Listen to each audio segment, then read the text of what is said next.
Assalamualaikum viewers, hope for best of your health and iman. And today's topic is endospore formation. Today we are going to discuss about the endospore formation. Endospore formation is a second procedure of asexual reproduction in bacterial cells. We have already discussed about binary fission, and now today we're going to discuss about endospore formation. As name shows, endospore formation, it means in this process endospore will be formed, and we're gonna see the process how the endospore is formed. The first of all, you must know what is the endospore. Endospore is the spore which is produced inside the bacterial cells, and then it comes out of the bacterial cell, and then it becomes it produces a full new individual, a new bacterium cell. And this in this way, when favorable condition comes, endospore becomes a new bacterial cell, and in this way the community, the offsprings, the progeny of bacterial cell increases. So endospore is that type of a spore which is produced inside the cell body, inside the bacterium cell. This is known as endospore.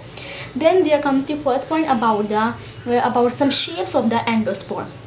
Endospore maybe can have a shape like spherical. It has a variety of shapes like spherical, oval, and if it is oval, it is example is in the Clostridium. Clostridium is example of bacterial cell in which endospore is formed in the oval form. Its shapes is like oval. And ellipsoidal, if it is ellipsoidal, this is the example of this type of bacterial cell is the bacillum. In bacillum, this endospore is in ellipsoidal form, or it may be cylindrical. It may have the shape of a cylindrical, and the shape is according to the mass of its protoplast. Protoplast, the cell inside the whole the portion without the cell wall is known as the protoplast. So the shape of the protoplast, it may be oval, it may be spherical, it may be ellipsoidal, it may be cylindrical. So this depends upon the shape of the endospore.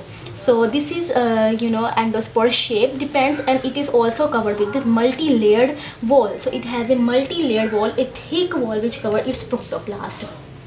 Development, how the development of the endospore take place. Development may be terminal. It can develop in a terminal portion of this bacterial cell, in one side of the bacterial cell, in one kernel, in its one terminal. So it is known as terminal. Subterminal means in little bit behind the terminal. If we say that it is the terminal portion, if it is the terminal portion of a bacterial cell, so it may be a little bit here, subterminal. So this will be the subterminal space of the bacterial position of the bacterial endospore which will be formed. Or it may be central. Central means it may be formed just in the center of the bacterial cell. So this is known as according to the position of the bacterial cell.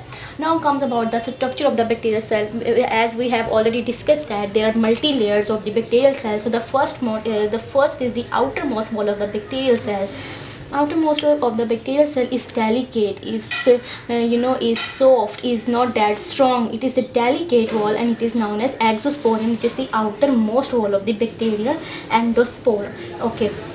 Then beneath the endosporium, which is the outermost wall, now comes up beneath the endosporium is the spore core. It is the thickened spore core, and it composed of several layers of the proteins. So this is the point that it has several layers of the proteins which formed beneath the endosporium. After the endosporium, first layer is exosporium, and second one is the spore coat, and the third one now comes the beneath the spore coat is the cortex. Cortex is a thick cortex underlying structure after the spore coat. So this is formed of specific peptidoglycan. So this is the composition of the spore coat, peptidoglycan, and then underside this thick cortex, the fourth structure is the followed by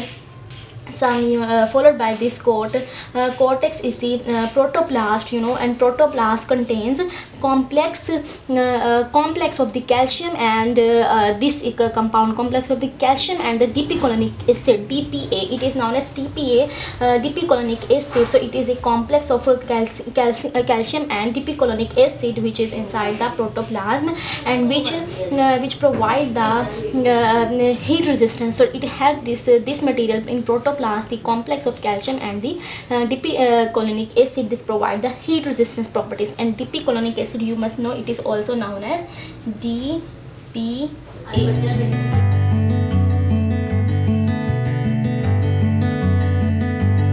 Okay viewers, now let's have a look on a diagrammatic representation of the endospore formation, how a endospore is formed. As I have as I have told you about all these steps and the structure of the endosporium, so now we're gonna see one by one all of it.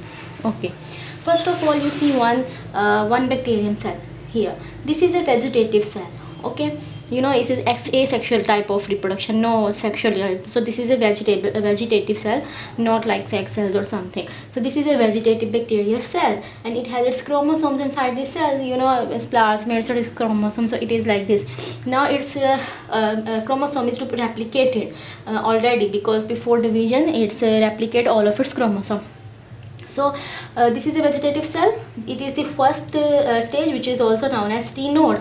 So this is a vegetative cell, have its chromosomes replicated. Second step, you see here what it is going to happen. Here is one formation of a filament. So filament formation is take place in this stage, and the filament is formed, and this stage is a spore filament is formed, and this stage is known as the T1 stage. Okay, in the next step, here one more structure, which is a septum is gonna form. So this is known as pre-spore, because now the spore gonna form. So the chromosome comes one side and septum is produced, and in this stage here the spore gonna form. This stage is known as pre-spore, means before spore, and this stage is also known as T3, where the septum formation takes place. So this is a T3 stage. The next stage is now comes the, and this is also known as I means for first stage, and double I means for second stage, as you know is Roman counting.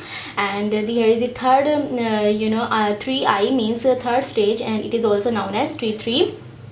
And in this stage, this endospore, which is now from pre-spore to is forming to spore, and now it is encapsulation, or the covering of the endospore, gonna engulfment of the endospore take place. So this stage is the engulfment of the endospore, which is known as T3, and it also known as third stage, which is 3I. And the next stage becomes here. What gonna happen now? This endospore have its wall formation. You see its cortex formation. Slowly cortex is forming, which is this is cortex. So cortex is forming in the endospore. So this stage is endospore. It is the fourth one, and it also known as T5.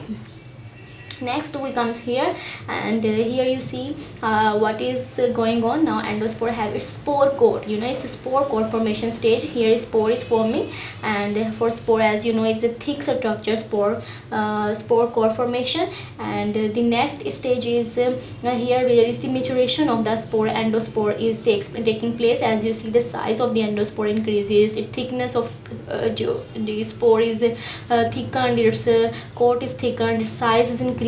So this is the maturation time. Spore gonna mature. This is the mature endospore, and if the mature endospore is formed, now it's gonna release from the cell, and it's the release of the spore. It's going outside the spore, and when it's gonna go outside, it's gonna give rise to one more complete independent bacterial cell individual, and then again the cycle starts.